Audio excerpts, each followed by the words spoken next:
You know, when it comes to keeping our precious kids safe at school, and the teachers and the staffs as well, there's a couple of routes we can go. We can continue down this route, which I think is a dangerous folly, of having gun-free zones.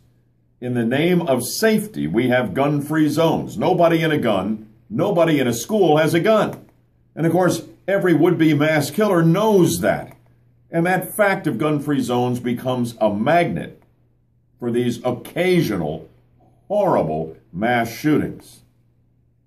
The answer to that, to me, is having somebody with a gun in every single school. They could be members of the staff, trained to carry a concealed weapon, who volunteer to get trained if they're not up to snuff with a gun. But Orange County has come up with a proposal, and they're going to vote on it next month, that I support, but I don't think it goes far enough, to have armed security officers in a handful of schools provided by the Florida Department of Law Enforcement.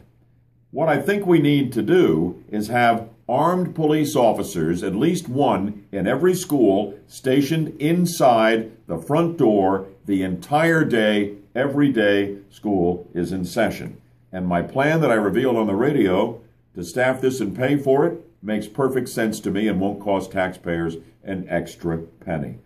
All the stats show from the FBI that crime continues to drop. Violent crime is down. That should mean that we need fewer cops. We can debate how many fewer, but fewer cops than we used to on the street. Redeploy some of them from every police department in a given county into our schools so we can cover every single school with a professional, armed, uniformed police officer.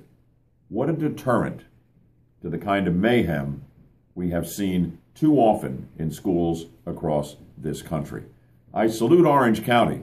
I hope they pass this limited plan, but I also hope they embrace my plan, which I think takes us where we need to be in the interest of making our schools as safe as they can possibly be for our kids, our teachers, and the staff. That's what I think. What do you think? How about joining me for the next edition of Bud Hedinger Live? It's Thursday morning from 6 to 9, right here on the 50,000-watt front porch on News Radio 102.5 WFLA. I'll look for you then.